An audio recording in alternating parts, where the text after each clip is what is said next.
Assalamu alaikum. Welcome to the program Show Me the Market. My name is Sumaya Hussein and this is our final episode of season 1. We're looking at interior design and you can see around me a lot of beautiful things. I'm visiting Plush Home Essentials here in South Sea. The business is run by Naima and she's gonna be telling us a little about interior design, what to do with your homes, how to mix and match the colors and everything. So let's go meet her.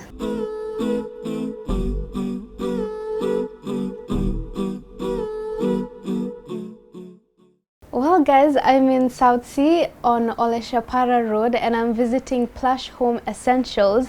It's interior design in a house, so you can imagine what the house looks like.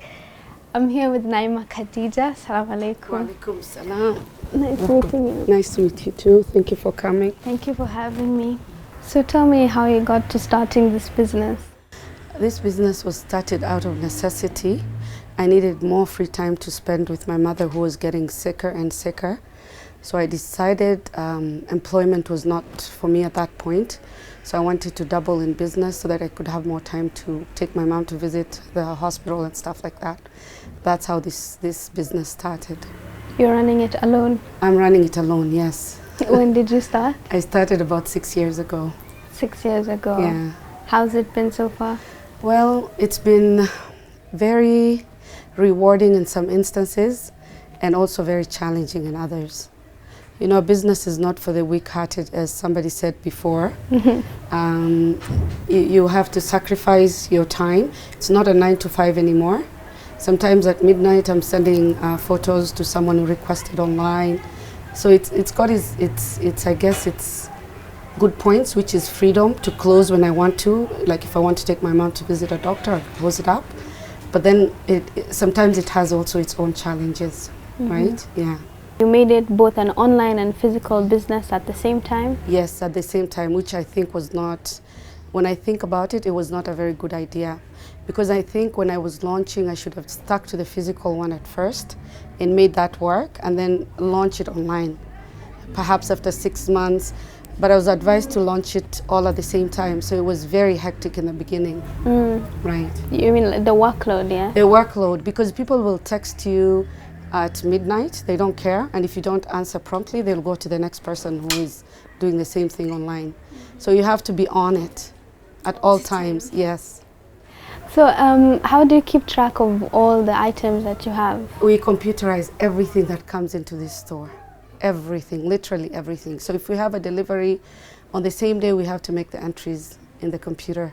Otherwise you lose track of what you have, and then of course the business will not work that way, right? Yeah. Where do you get the items from? Because I chose to have a very eclectic store, which means it's a store that appeals to anyone who walks in.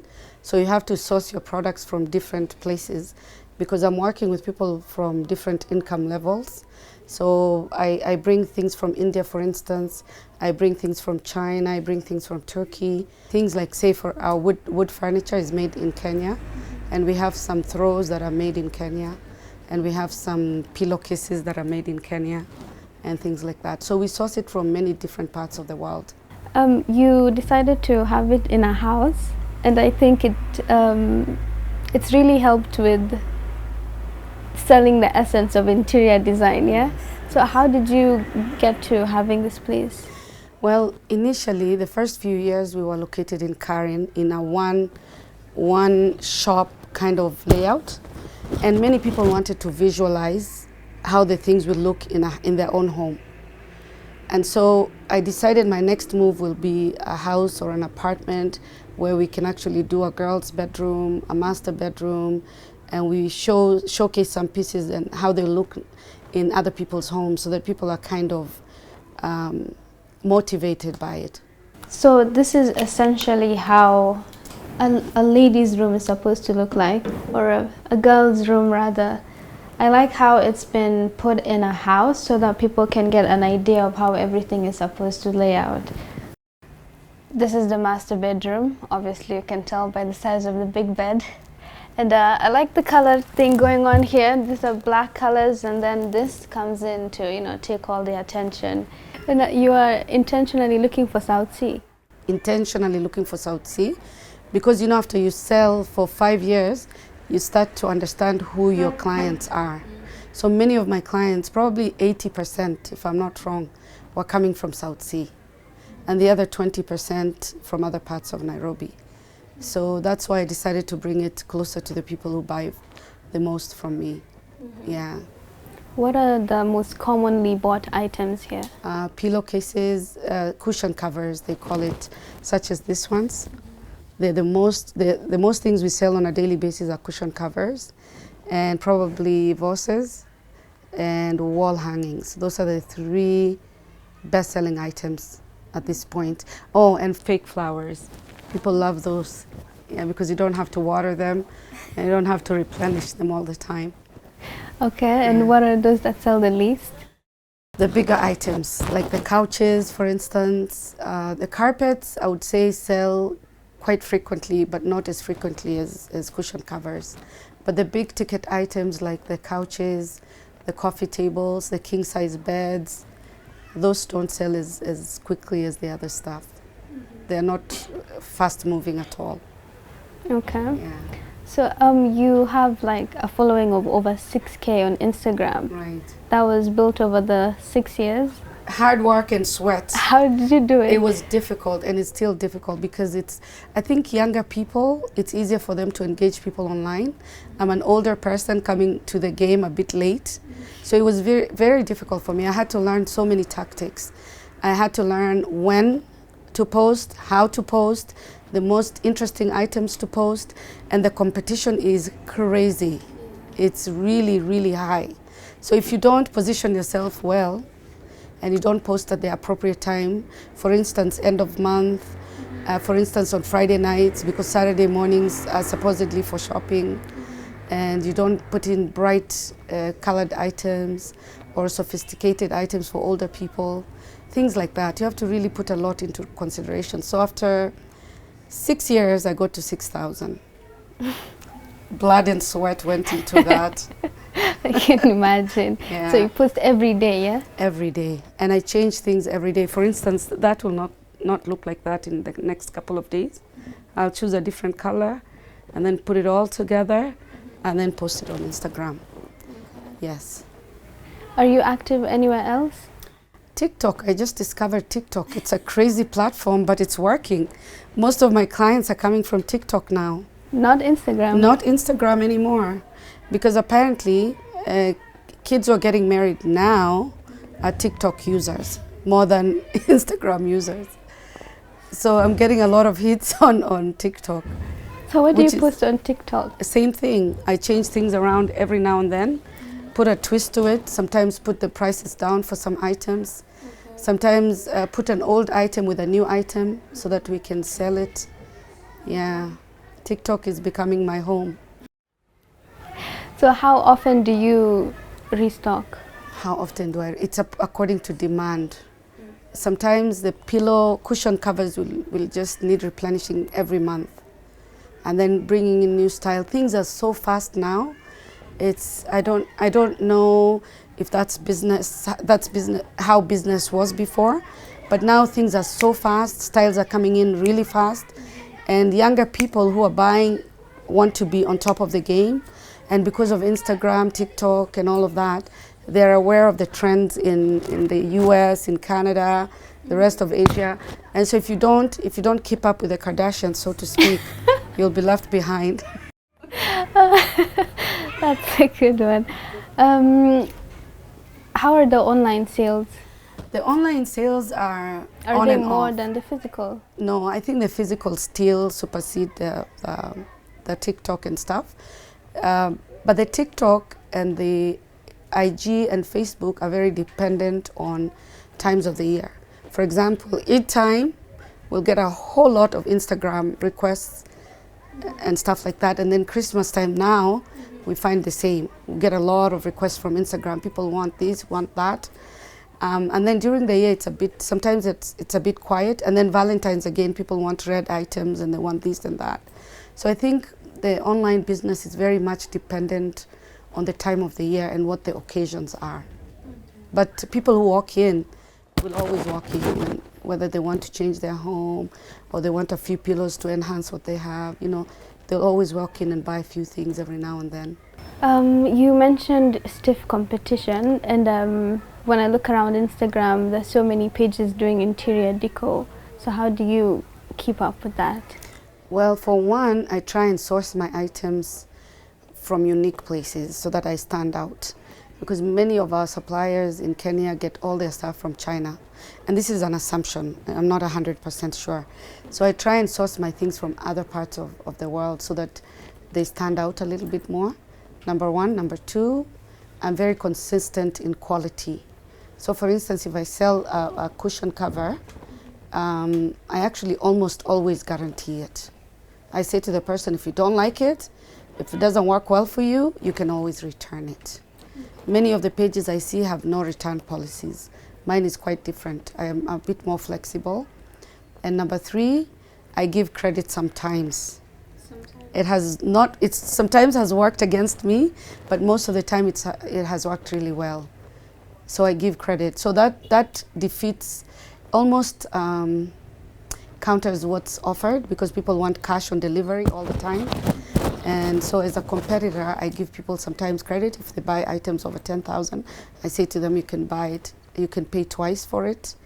Sometimes I keep it, sometimes I give it to them, depending on the level of trust, right? And also by posting, I'm constantly posting. So if you fall asleep on the job, then you know the next person will get the job, right? Mm-hmm. Yes. Okay. Those are just some of the tactics we use. All right. Yeah. All right, let's take a short break here and show me the market. When we come back, we'll discuss more about home interior design and the Plush home essentials.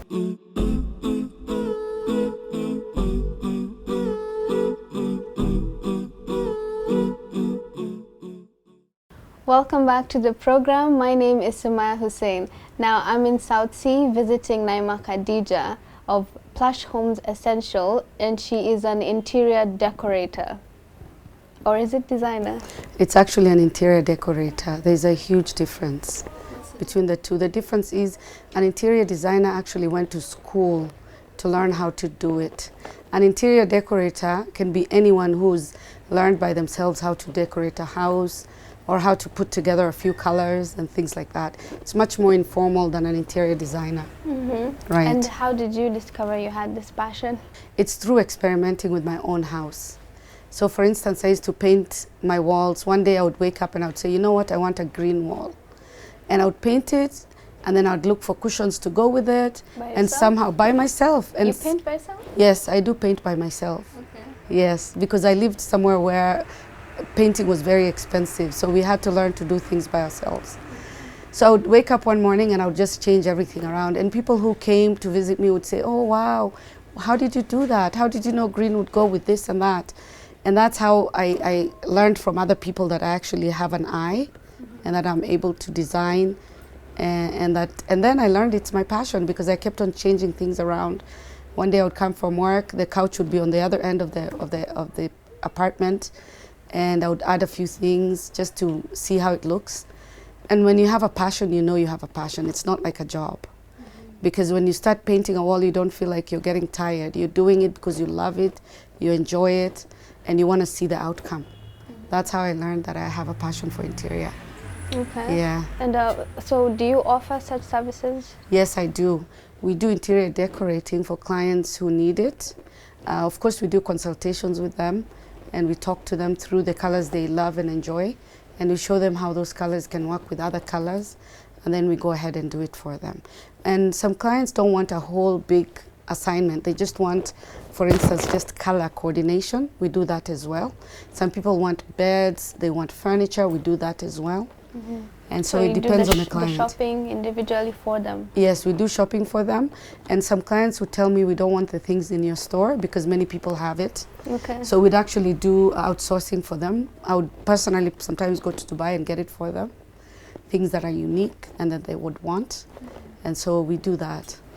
So do you charge for the service as well? It depends. If they buy everything from me, I don't charge for the service. If I need to outsource and get the things from other places, yes, I do charge. Do you decorate places other than homes? Well, I don't go out of my way to do offices because honestly, I'm not equipped for that. But if I have to, I can. Very simple. I don't do any architectural changes or anything like that. But I can bring in a desk that would fit the space. I can bring in a few items that would look fabulous in an office. But I don't do structural changes. I don't do that at all. So who would you say is your target audience? My target audience include men, which is a surprise for many. And men are often intimidated and they feel like they cannot come into a store like this because they think it's a women-only space. But I've had a few men and they would come in and I would guide them as to what they would want, what would be male in their apartments if they're not married, or if they are married and they want to surprise their wives, they would he would bring a picture of what they have in their living room and I'd help him choose something. Then we have women and we have Muslim people coming in, we have non-Muslims. We welcome all kinds of people into our store. So it's not a particular target, it's anybody who's interested in doing an improvement in their home. Okay. Really, yeah. So what would you suggest for a man to take? Well, most men love grays and browns and neutral colors. I don't think, very few men would go with bright red or bright yellow or bright orange. I mean, that has been my experience. And so if a man walks in, I'll probably lead him to where we have tons of gray, brown, blues perhaps. And if they're inclined to yellows, then, you know, we'll go ahead and do the yellows as well. But we try and help them according to what their likes and dislikes are. And sometimes they'll go the other extreme and I have to bring them back a little, right? Because I cannot just let them walk away with something that will look really weird in their space. Yes. How is the startup for the business like? Is it something someone can easily get into? I think if you're determined enough and you really want to get into that business, you can start as small as you're comfortable with. Because I know people who started with capital as small as bringing 2 cartons of, that is 15 kgs from China. And which is, if we look at it, it's not worth more than 40,000 to 50,000 Kenyan shillings. And they've built their business. They put back the money and they put it back again and they put it back again and the business grows. I think determination, it's not the capital that matters. I think it's your passion and determination to succeed. So you can start as small as 20,000 upwards up to into the millions, depending on how much you have in your savings account. So what are the different items and what's the price range like? Okay, we sell, as I said, big ticket items, which include beds. We do couches, we do coffee tables, we do dining tables. So in the range of dining tables, for instance, we sell our dining tables, which are made out of mahogany, 120K and upwards. Our couches, which are made in China, which are fast quality, we charge 180 upwards. And then we have as low as cushion covers that are 200 shillings and upwards. Yes, we have vases that cost 300 shillings.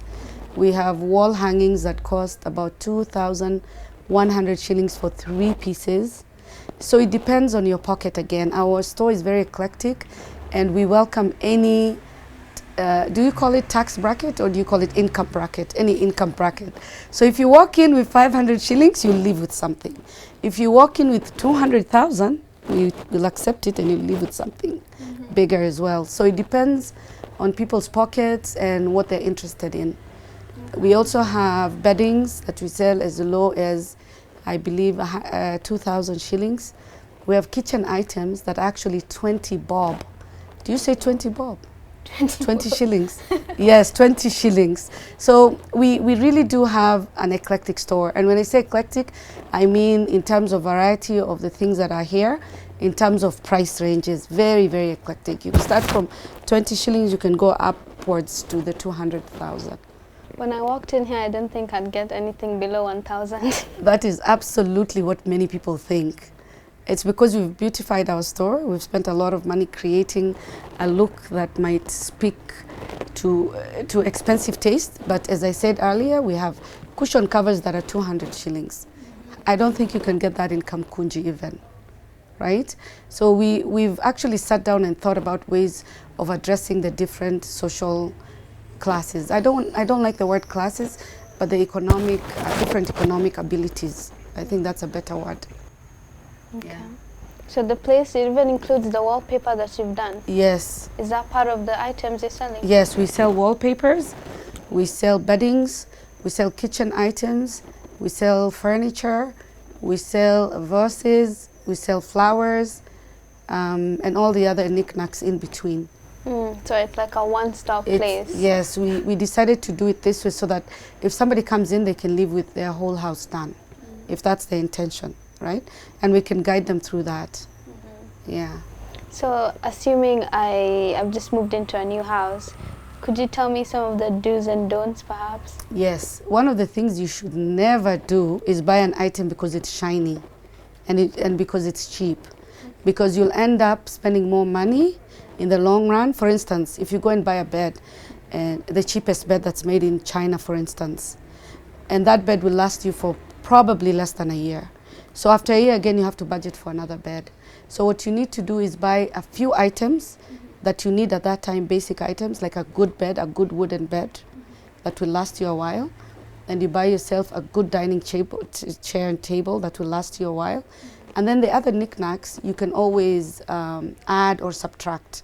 But the basic items like the bedding and the dining room table and the couch have to be solid pieces, meaning you have to spend a good amount on them so that you don't have to rebuy over and over again. That has always been my advice to people. Some people rush and buy the shiniest, cheapest things from one of these places. I don't want to name them. How about colors? Colors, I believe you have to start with neutrals. Neutrals meaning whites, off-whites, light grays. People who color their homes with all these shouting colors, or crazy colors I call them, eventually get tired of it. Say for example, you paint one of your walls a really bright yellow like this pillow. I guarantee you in no time, you'll say, I don't want that yellow. So that's your money going down the drain. So you have to carefully plan, and if you're not sure of it, there's a website, or is it that's called Pinterest. You can go in there and it will guide you. It will give you a lot of tips. I tell people to browse. Now you have so much more resources around you than we did when we were growing up. You're just a click away from knowing colors, which colors go with what, right? Instead of just going on a whim of saying, okay, I want this wall yellow and the other wall orange. I mean, those two clash badly, right? And you will not be able to live with them for a long time. So you start with neutrals and then fill it in with the colors you love. Okay. Right. Then pieces, centerpieces. Yes, centerpieces are the most important thing right now. They're in, apparently. So the centerpieces are things you can put on a tray, for instance, or you can use a flower like this with a nice vase to put it as a centerpiece. They're very important, but the centerpieces have to reflect what you have around you. Say, for instance, your color choices are grays and light yellows, and gray, light yellow, and white. It would be very interesting if you threw in, maybe you can get away with a fourth color, but when you go more than 4 colors, you look like you're an amateur and you don't know what you're doing, right? When you have many colors in your home, it's very confusing. You don't know where to settle your eyes. Yeah, and it should be harmonious. You know, you should be able to enjoy your space. What's one thing you love most about this business? Oh, who would hate to be in a beautiful space for 8 hours a day? I don't think I hate anything. The only thing that's a bit daunting for me that I dislike is when I call people to pay their debts. That's the only time I feel very bad. But the rest of the time, I love it. I don't hate a minute of it. Because when you're passionate about something, it's not a job. It's just an extension of yourself. Yeah. Do you have people come up here to view the items? Yes, and some people just want to sit and chat and have my Somali aunties and stuff, they come here and I make for them tea and we chat for hours, right? Sometimes people just drop in. It's not about business all the time. You can rent this out as a photo shoot area though. No problem. Thanks. And also there's young girls like you come here all the time. And I tell them, don't tell your husband you want a vase tomorrow, and when you see somebody else's vase tomorrow again, you want the same vase again and another one. This guy will just, run off. So I also give a bit of advice here and there to the younger people. What is the future of Plush Homes? I don't know the future because right now things are very precarious. Sometimes I think that our future is very bright, and sometimes I think we have a lot of challenges coming because right now I understand COVID is hitting us again, another wave. So I think the future is uncertain for everyone. But because I'm a Muslim and I have a very strong belief and hope, one of these days I want to have a really big factory in industrial area where I'll do only Kenyan-made furniture and Kenyan-made items. I want to promote young people who are starting out. I want to get the satisfaction of selling Kenyan-made items. I want to have less of China and more of Kenya. So that's my hope and that's my future plans. And I've left it all in the hands of Allah Azza wa Jalla. He's the one who plans for us. He's the best planner. As a Muslim, yes, the best planner. Very strong words from Naima Khadija there. She's an interior decorator. I'm so glad to have her today on the show. And we've come to the end of the program and also the end of season 1 of Show Me the Market. A big thank you to the Horizon TV crew for making this happen, and thank you guys for staying with us from the beginning to the end. You know, they say East-West home is the best, so Home Interior Decor has docked it for us today. My name is Sumaya Hussein. It was a pleasure hosting the show. Assalamu alaikum until we meet next time.